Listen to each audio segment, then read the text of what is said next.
this morning we have two special guests, and one of them is the lovely Kim. So come on up. Fantastic. So this is Kim, and if you haven't met her, she's going to be sharing a little bit about herself and what she gets up to for a job. But she also is part of our Gracegate family. Thank you. Here we go. We'll take a seat. So Kim actually teaches dance classes here, and on this space right here. And now here she is on a Saturday morning. So she can tell you a little bit about that. But she also has 3 beautiful children who are all involved. Hey, there they are. Yeah.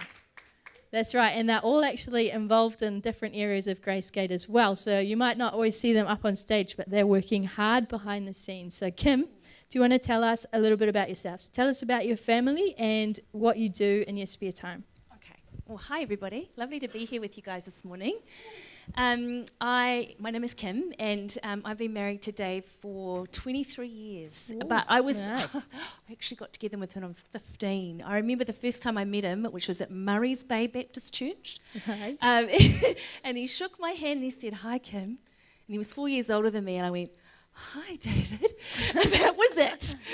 Yeah, that's awesome. So like I said, we've been married for 23 years, and we live in Murray's Bay, which is my favourite bay. It's a very special place to me because it's where my ancestors settled. I'm Tainui, and my ancestors settled in Murray's Bay, and it was called Waipapa originally. And the beautiful thing is that God really called me back to that community, and I feel really connected into my community there, and I serve a lot of the women in the community there too. And part of that is teaching dance classes. So I teach on a Wednesday morning and a Friday morning in my community, but here on a Monday night, which I'm loving. That's cool. Have any of you come to her dance classes? No? Yes, a few? Yep. Well, I recommend that you come this week because it's very you cool. should. It's a lot of fun. Teach you to twerk. Wow. All right. Lucky I've got more questions. Okay. We'll move on from that.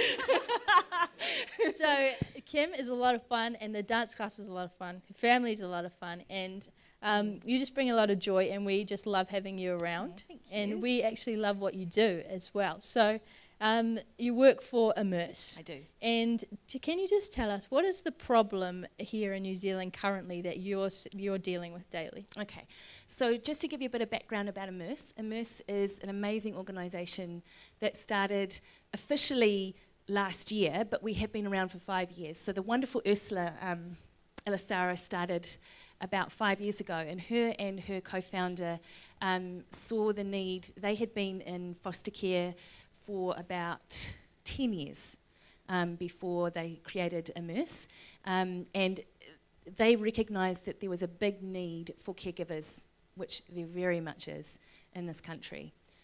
We have about 6,100 children in care at the moment, and we have a very, very low number of caregivers. So the desire was they started with coffee groups up on the coast, and found that there were many people who were interested in foster care, but as soon as they got involved with Oranga Tamariki, and I'm not sure if anybody is here from Oranga Tamariki today? Nope? No. Okay. So it was called SIFS, Child, Youth and Family, back then. And people were getting involved in Oranga Tamariki to become caregivers, but they found that the system wasn't actually helping them as caregivers. There wasn't a lot of support. So they decided, while they're recruiting all these great caregivers for all the different organisations and agencies that are out there, that there was a bit of a need that was needing to be met in terms of meeting the needs of the caregivers. And out of that birthed Immerse, which was very much a God thing, very much a God-driven desire. So there are quite a few agencies out in the country, but Immerse is the first agency with a therapeutic approach. So we're the only agency in the country that has a therapeutic approach. And we're a charity, so the board is made up of some incredible people, but we have decided that we do not want to make any profit off vulnerable people. So what I'm seeing out there, what we're seeing out there, so my role with Immerse is that I'm a coach, but I'm also a trainer. So we brought to New Zealand, which is the most incredible therapy, and honestly guys, this is straight from heaven. TBRI, Trust-Based Relational Intervention. And it was created by Dr. Karen Purvis, who is at 47 decided to retrain as a trauma psychologist, a child trauma psychologist. She was a pastor's wife, very, very passionate about young people. And her and Dr. David Cross out of Texas Christian University, yay Texas, they created TBRI, Trust-Based Relational Intervention. And it's a beautiful therapy, and it truly, truly honours our caregivers and the children who are in care. And the vision that God gave Karen was to get TBRI out into all of the world for all children who have come from hard places. I really encourage you guys to jump online and check out Immerse online. We've got a website. I've got cards I can give you afterwards, but also on there you'll see the information about TBRI. It is revolutionary. It absolutely is. But the reason why it's revolutionary is because it's come straight from heaven, and I mean that sincerely. It is so biblically based. It is so beautiful, and we're getting it out into people's lives. Yeah, and they're all hearing through the our gospel. community. Yeah. So the cool thing is what Immerse is doing right now is we are working right now at Marae down in Northcote. We are training caregivers. So we want a pilot with the government, with the MSD, to train 50 to 70 families here in Auckland to increase their capabilities. So we're training them in TBRI. And we have another group that are going through right now. And then the other part to what I do is I coach caregivers who are working with us in this pilot. And also I work with young people, which is my biggest passion, to work with care experienced kids. So what the need is at the moment in our country is we need caregivers. Absolutely, desperately need caregivers. But what we really need is we need people who are passionate about our young people in care, no matter what age they are, because everybody deserves a family, everybody. And everybody deserves one person to believe in another person. Yeah. And Naylor, I'm sure, is going to share a little bit about that. So Naylor and I have the privilege of working together, which is an absolute gift for me. So my experience is that God didn't give me children in the way I thought he was going to. Instead, because we couldn't have our own babies, but my goodness, God blessed me way more than I would ever have expected. Yeah. These girls are flipping amazing. Yeah, they are. And so, yeah. God blows my mind every single day with my girls. They're incredibly resilient and beautiful, as most of you guys will know. And then I didn't get a baby, but I got a grandson. It's even better. Hey. So little Mikey is like... Let's go. So a lot of people say to me, oh, your girls are so lucky to have you. And I'm like, no. I'm so lucky to have them. Yeah. And that's the God-honest truth. I am so lucky to have my girls. I don't know. I don't think they're that lucky to have me. Yeah. I'm like, the dishwasher hasn't been done properly, guys. You didn't take your pile of washing. So the need is great, but the need is great for people who are willing to really take the time to really see people and see the spaces that they've been in and address them from the perspective of understanding that they've come from trauma, and trauma is hard. And how we approach that in a God-honouring way. Yeah. So that's what we're trying to do with Immerse. That's so cool. And so obviously now we know what the need is, and it is huge. And I've been hearing about it. I've come along to some of their training. But do you want to tell us, how can we actually help? How can we make a difference? Okay, well, we need you. And it doesn't actually make any difference what age you are. And it's the honest truth. Because there are several ways that you can be involved. First and foremost is prayer. So with this pilot that we're running, we are hoping and praying that once we get to the end of it, because we had to produce a research-based therapeutic model that we were training our caregivers in. Well, we have that with TBRI, and that's what we're training our caregivers in. All the caregivers that go through our pilot come to the end of it and go, this is amazing, we need to have that right throughout all of Oranga Tamariki. And we're going, amen. That's exactly what we need. So we need prayer to get that TBRI through our pilot for Oranga Tamariki at the end of this, which will be next year, earlier than this next year, in about a year from now, to go, yep, TBRI is what we're going to roll out with all of our caregivers with Oranga Tamariki.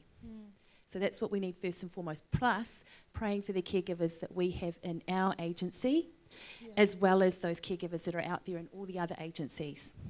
The other thing we need is caregivers. We genuinely do.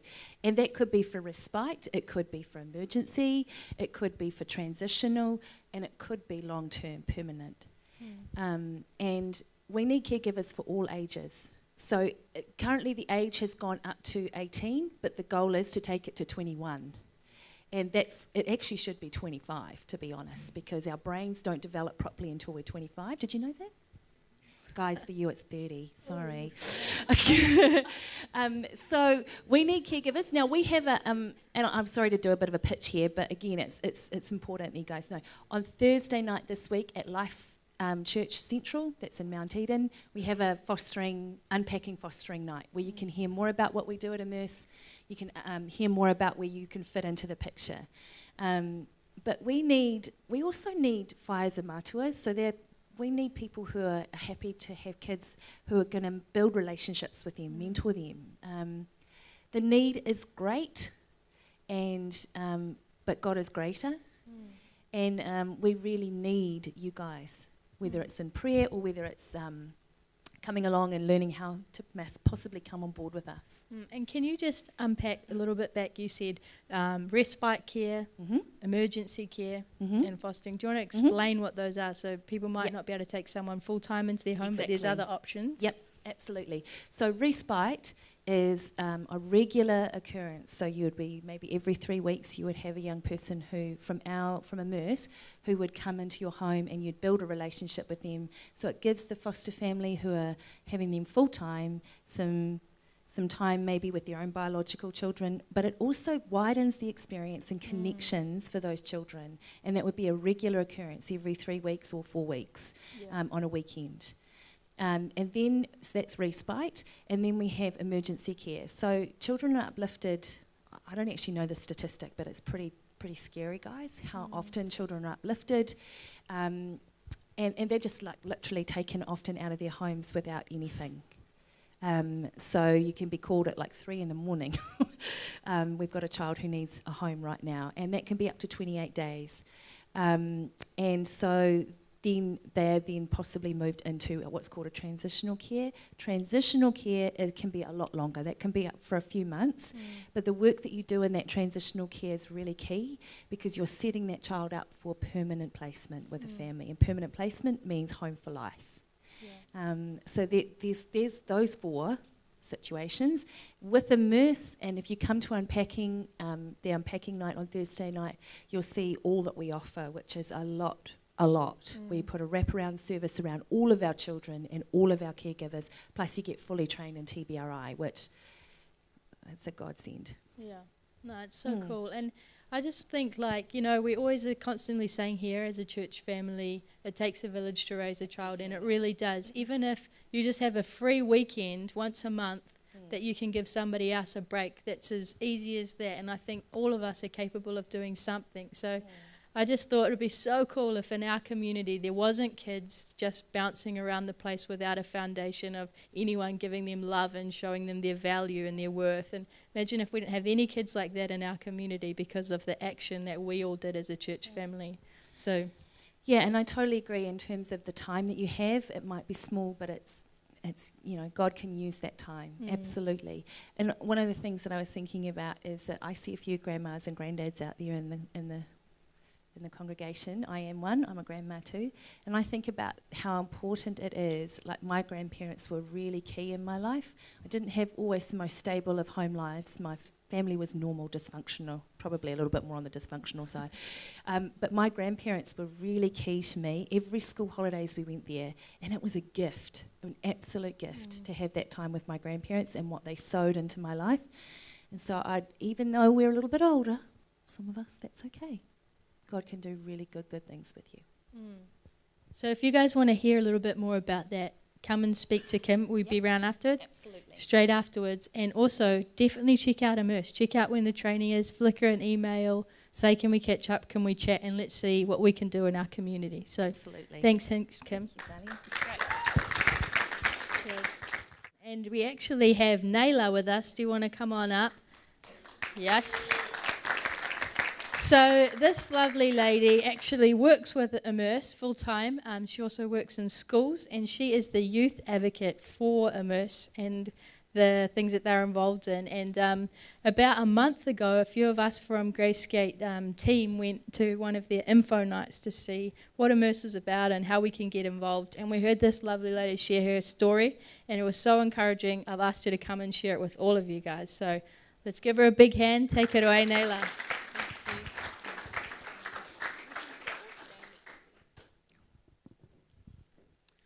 Hi everyone. Oh, it's so bright up here. Cool. So my name's Naila, and I came with my handsome husband over there. His name is Flavor. Pretty cool name. And also my nephews and nieces, and one of our girls, and yeah, our sons. Well.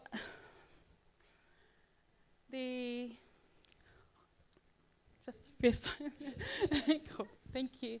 Okay, I'm just going to talk about this person because it was before I came to the Lord.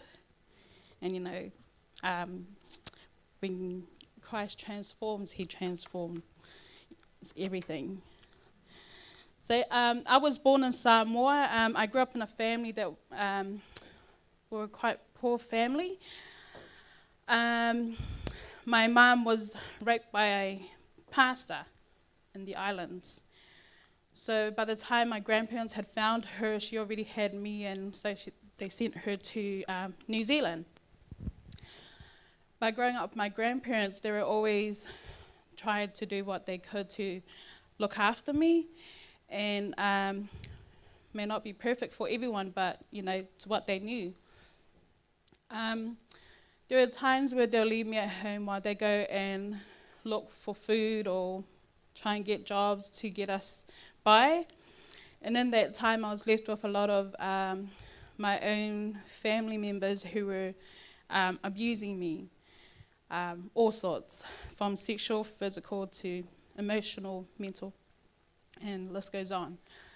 But by the age of 8, I was told by my grandparents that we were coming to New Zealand to now stay with my birth mother, which left me confused because I thought they were my parents. And it wasn't until the day they were going back to Samoa that they said, oh yeah, you're not going to stay with your mum. So I was like, oh, okay. Again, there's a lot happening for an 8-year-old, very confused. But meeting mum, she was very distant. Beautiful lady, but very distant. And I guess that was from the whole disconnect of being apart for so many years. Also, my birth mother didn't have much help with dealing with a lot of her issues.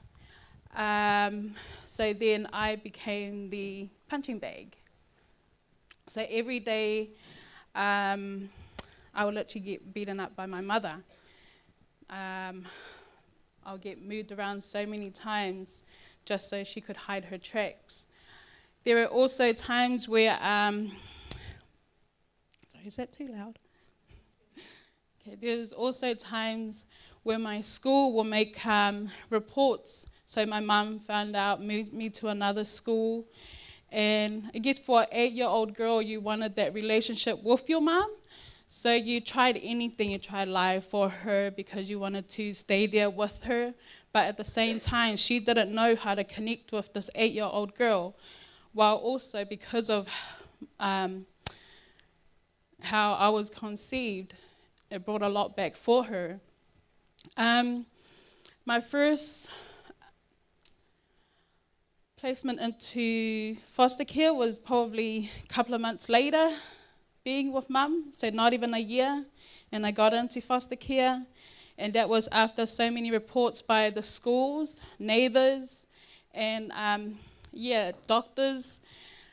But even with that, there was a bit of breakdown because I ended up back with her, and at the time, my social worker, she was Samoan, and they have this understanding where you beat your children up when you love them. And it's like, how do you do that? But that's the culture. So with Mum having that, once I got back, I was then placed with another. I remember being placed with uncles. She'll come beat me up, take me back home, get back into the system, come beat me up, go back into someone else's homes. So it continued for a while. But also there was a lot of things that was happening inside of me. There was a rage that was growing. There was anger that was growing. And things like, oh, maybe if I die, she wouldn't be like this. So there was a lot of that going on. But then being fed, oh, I should have killed you before you were born. I never wanted you. So that's how this name came around, the unwanted child. Because then now she's gone back into her whole family and tell them, oh, she didn't want to stay with me. Now she's gone to service and tell them that I'm beating her up, which I'm not. And so my whole family turned against me and they say, oh, you're just like your father. So from there, I asked my mum, well, if you're my mum, then who's my dad? And she grabbed a wooden chair and chucked it across my face. And from there, I never really asked her about my dad anymore because now I knew how she would react. But it wasn't until one time where I just got really sick of a couple of years of abuse. And then I went to school and my counselor at the time, she said, when you've had enough, because she's seen some stuff and she just knew that I just wouldn't admit to anything because I did the first time but nothing happened. So now I'm just going to be like, oh yeah, I'll just hold everything in. So when she told me that I could come to her when I wanted out, I took that chance.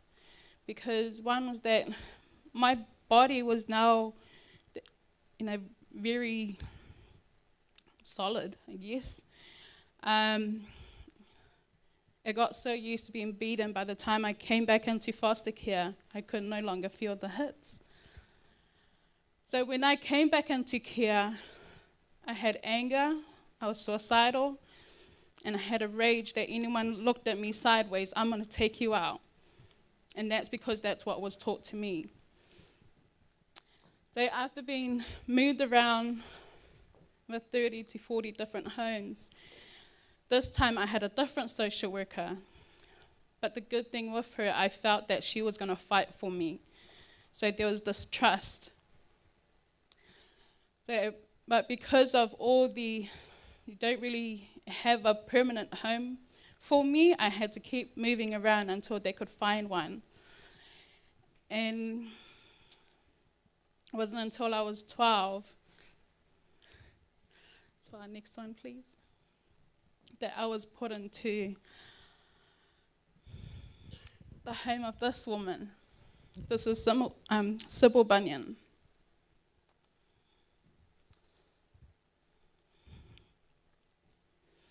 Sorry, I always find it really hard to talk about an amazing person that's no longer around. But this woman, regardless of what my behavior was, she saw the hurt. I know there are times where I go up to the town centre and my family will see me. And again, they will say, oh, I don't know why that family wants you. Because the person who gave birth to you doesn't even want you.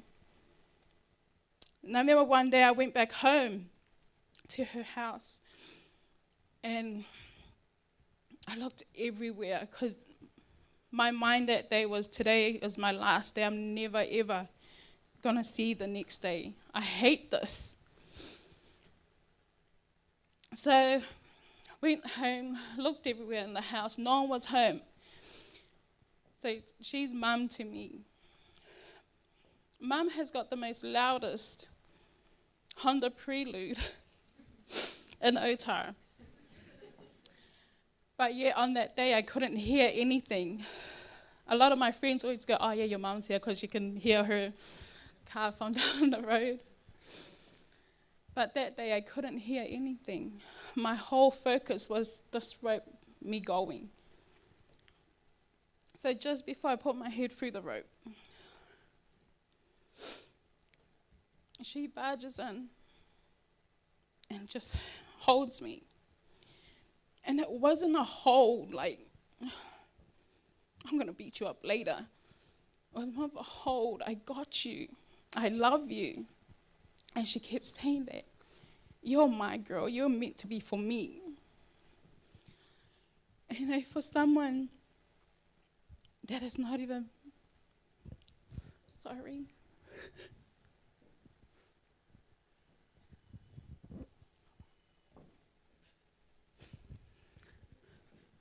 For someone that's not even blood related, she has so much love to give. One thing that got me about this woman, she wasn't even a Christian. My family was. My dad was a pastor. So again, you look at so many reasons why you want to give up on God. But what this woman did, she unpacked a lot of things. That it got to the point where I said, if you're real, what is love? Your word says that you're love. Your people say that you're love. But look at where you put me. There's no love in that. Look how I was made. There's no love in that. But because she prepared my heart, she unpacked a lot of hurt. And I can only imagine the pain she would have had to go through to try and undo the unbroken child.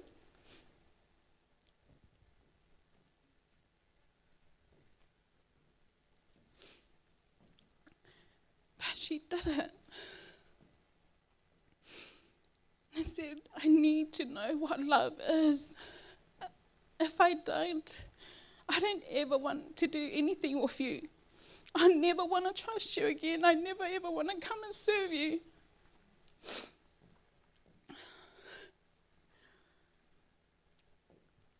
Just before I turned 21, I had my oldest boy.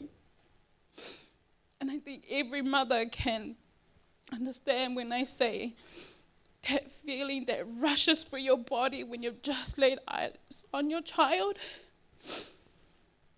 That's the day I knew that God answered my prayers, answered my cry.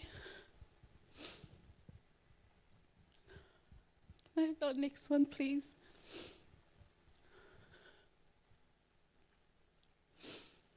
And from that day forward, I knew that I was going to start giving my life back to the Lord. And whatever He did with me, I wanted to do it the right way. Not how people say it should be, but what He says it should be. And when you know how to love, when you know what that feels like, you'll know how to give it out. But if all you've got is hurt, that's all you're going to feed everyone else around you. One thing I want to say is that God doesn't make mistakes. Regardless of how you came into this world, He knew you were going to sit here today. He knew you were going to be someone. Because God is always great. Above everything else that we go through in life, He is always great.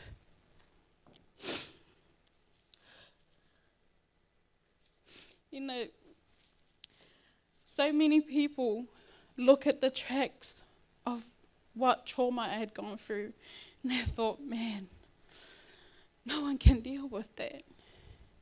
God did. Because the reason why I'm up here testifying is because I had my test. And I get to serve him every day and show people that love conquers all. Because he did that first. He died for all of us on the cross so we could do this. How amazing is our God? That he restores, that he tells you he loves you. When the songs were playing, I said to my husband, oh my gosh, all the songs that are playing goes exactly with what I was going to say. So only God can do that. Because I honestly didn't know what you were singing. What you were going to sing. Can I have our next slide, please? So, today, because of the greatness of God and his grace and mercy, love and truth, I get to do this. I'm a youth worker and a social worker for the Village Trust. I'm a youth advocate for Immerse and a community service coordinator. And I love every part of it because I get to speak into people who feels they have no hope. But yet you see God's, purpose in them. They just haven't seen it yet.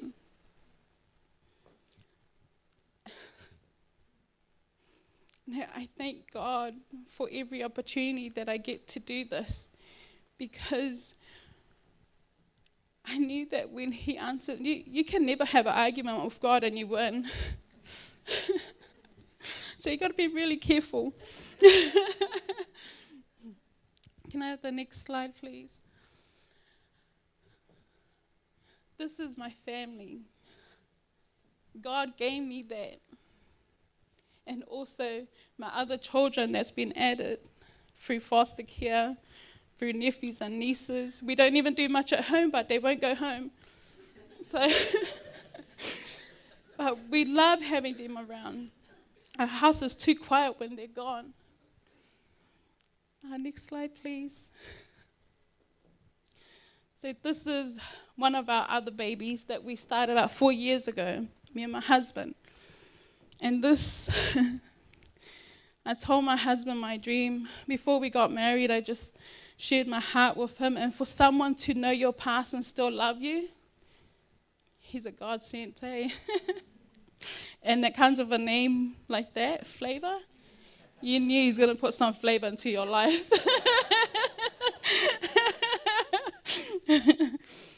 So we go out and feed the community, do blanket runs for those who are cold, and packs, hygiene packs for girls who work the streets. Sometimes we don't know how they got there. That's not for us to know. We just got to do our part to spread God's love, his love in action. We can say it, but we always got to walk it, right? So this is how packed it is. Every time we put it on, this is one of our feeding the community. It gets this packed. We give out free clothes, shoes, all sorts, once a month at the front of our church op shop.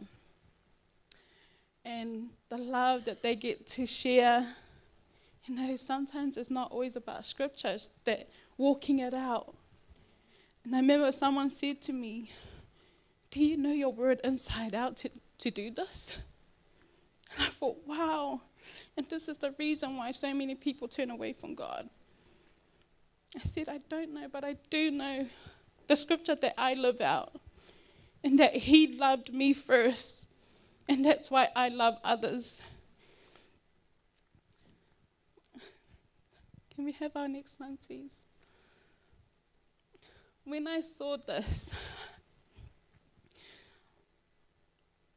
my heart said that I need to do that. I don't want to misrepresent God the way my family did. And that's because no one taught them. And regardless, we all have a choice to do right. We all have a choice to make decisions. And I thank God I got the choice to be here. Your life is your message to the world. Make sure it's inspiring. And that inspiration will always come from the Lord. everything good comes from the Lord. And with that, I just want to say thank you.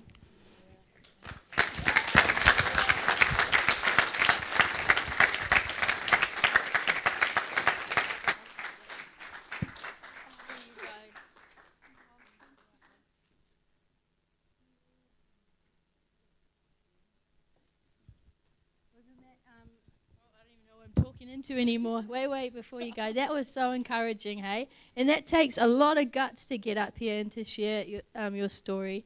And your story is, the last quote, like you said, make sure it's inspiring. It certainly is inspiring. And the stuff you're doing in your community and your family, it's amazing. And we just want to honor you and say thank you. And I'd just love to have a prayer with you if that's cool. Awesome.